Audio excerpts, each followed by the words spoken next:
this most awaited paper of the day to be presented by Yumlembam Aditi, entitled Meitei Priestess, a Phenomenological Study. Right, and it is about to be 6:30. You have 15 minutes. You can choose either to speak all for 15 minutes, or you can choose to speak for 10 minutes, and then, no, you speak for 15 minutes, I'll give you that. Thank you. But it's a special paper. Good evening, one and all. My paper is entitled, as Sir has announced before, Meitei Priestess, a Phenomenological Study. It is focused on the IVs, the priestess and healers of the Meitei.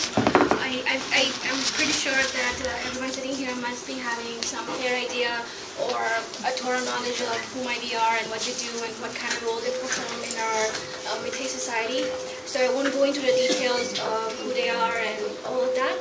But I would say that they can be categorized or considered as a shaman, because a shaman is one who can enter altered state of consciousness to experience themselves or their spirits, travel to other realm at will, or interact with other entities in order to serve their communities. So the objective of my study is to explore the life world of Meitei for a fuller understanding of shamanic experiences. In my sample, I have a case study, an intensive case study of a 53-year-old female Meitei belonging to Impal. And in my research tool, I have used in-depth interview method for data collection, and for data analysis, I have used an adaptation of interpretive phenomenological analysis by Smith and Osborne. In the analysis section, I follow the steps prescribed in the interpretive phenomenological analysis. The first was to extract the... we can't hear. Can you go closer to the mic? Someone just you go closer to the mic. Okay. You can sit there and... Alright, yeah, I'll stand here and then go back. It's no problem. The first step in the analysis was to... First, in the procedure, I did not point out that, I audio taped the interview and then I transcribed it and translated into English language, but care was taken to retain the, experience which was expressed in Manipuri language. And after translation was over, I subjected the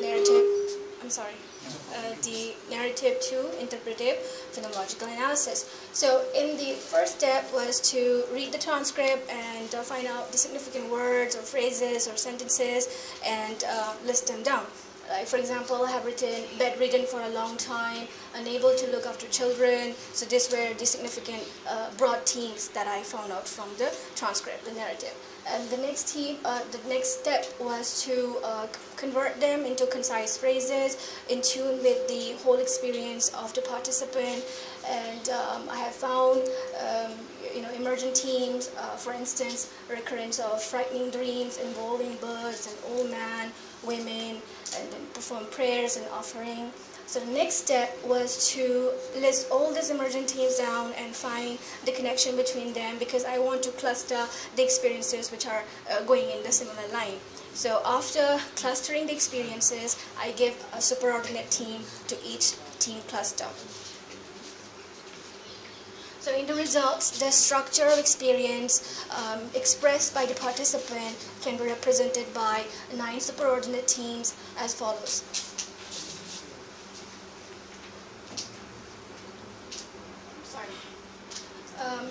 The first superordinate theme of sickness and initiated crisis represents the remote preparation which starts with sickness in the journey to become cured and to cure.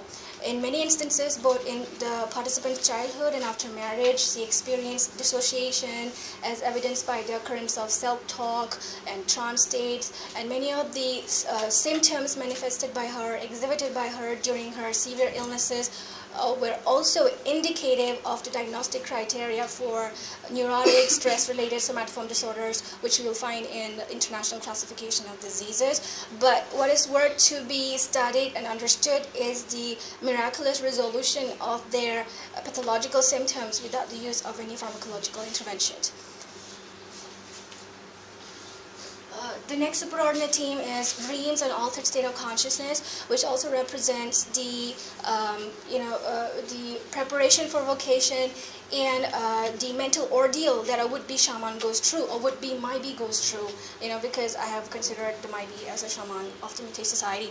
So the dreams were frightening for her. They were nothing short of nightmares for her, and it reveals the unwillingness and resistance on the part of the participant to submit to the control of the spirits which were calling her at that time. But these dreams are nothing but unconscious preparation of the participant so that she is ultimately ready to undertake the difficult journey of becoming a Meitei. And in the later dreams, as the dreams became more assertive and more realistic, the participant also became more responsive towards it.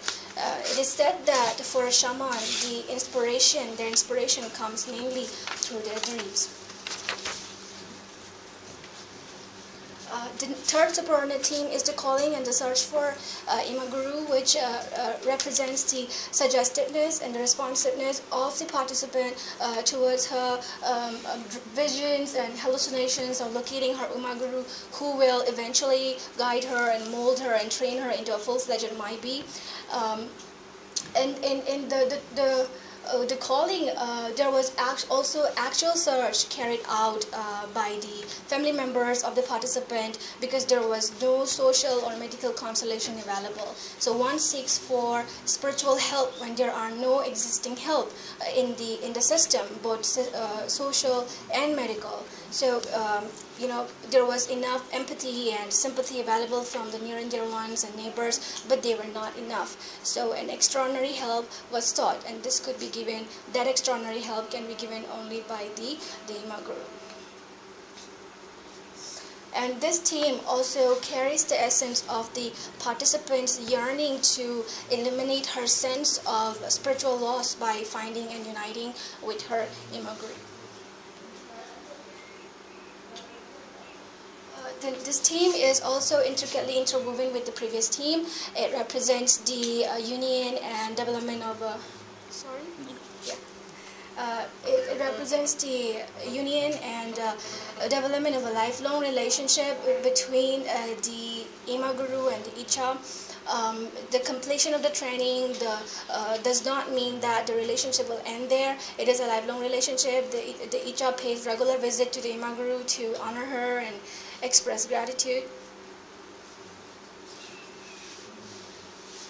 The next theme is training and initiation of vocation, which represents the experience of being born again, because it marks the end of the sickly self of the participant and beginning of a new self characterized by vigor, as opposed to pathological symptoms which she earlier had, and control over her mind and body, and service of the community. In this case, it is also significant to point out that the Meitei's participation in the Laharoba festival, which is central to the Meitei's, also represents the recreation and renewal of earth and mankind. The next superordinate theme is a desire for normal life, which represents the family members, including the in-laws, dislike and disapproval for Meiteihood. So the participant had to hide her Meitei self and desires in order to act as a normal wife and mother, but it could not last long because sickness struck her. So the return of the illness in the participant's life after cutting off ties with her deity, after discontinuance of the performance of Meitei-related activities, can be explained as an experience of great spiritual loss and disillusionment in the participant.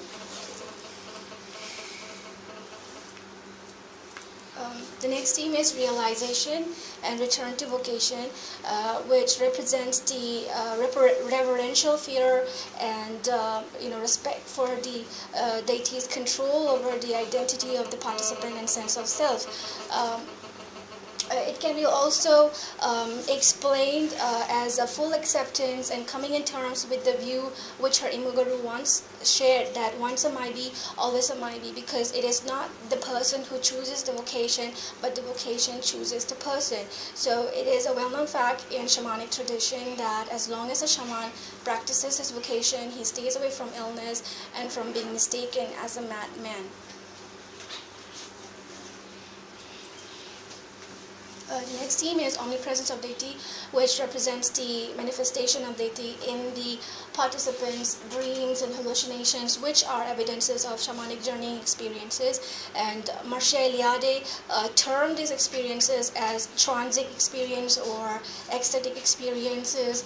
And the participant also she also shares that she also sees snakes, so there is also physical presence of the deity to her. So she associates these snakes found near her houses to be a personification of her deity.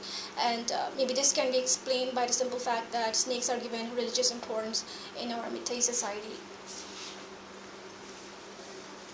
The last superordinate theme is preservation of divine relationship, which indicates that the participant has to follow certain rules in her daily life to maintain her tie, her bond with her deity. And these rules can include dietary restrictions, such as she cannot eat, certain fishes like catfish or eels, and there are certain days to allow, which are allowed to perform, the healing rituals or the offerings, and certain days to copulate with her spouse. So she follows these rules very stringently to avoid illness and misfortune in her life as well as in her family. So this strict allegiance to the rules can be explained by the significance of the relationship with the deity in the participant's life. So in conclusion, I would say that the use of interpretive phenological analysis has made it possible to gain a deeper insight into participants' life world. And since it is a single case study, it cannot be generalized to the whole Maibi population in Manipur. But I think that the structural experience represented by the 9 superordinate teams kind of help us or facilitate us to have a fuller understanding and appreciation of shamanic initiation and Maibihood. And probably it can also generate further studies, possibly on the the relation and the union between the trainer and the trainee Maibi, and the rituals which are conducted before and during the becoming of a Maibi, because such rituals has the potential to reveal certain mystical cultural psyche of the Meiteis. Before I wind up, I would like to share that this was a part of my MA dissertation. I have recently enrolled in PhD, so I have not done real field work, so this is just a kind of a pilot study sort of thing. So suggestions, comments would be highly appreciated. Thank you. And I would like to thank the organizers for giving me an opportunity to present. Thank you. Please be seated. Let her take a seat first.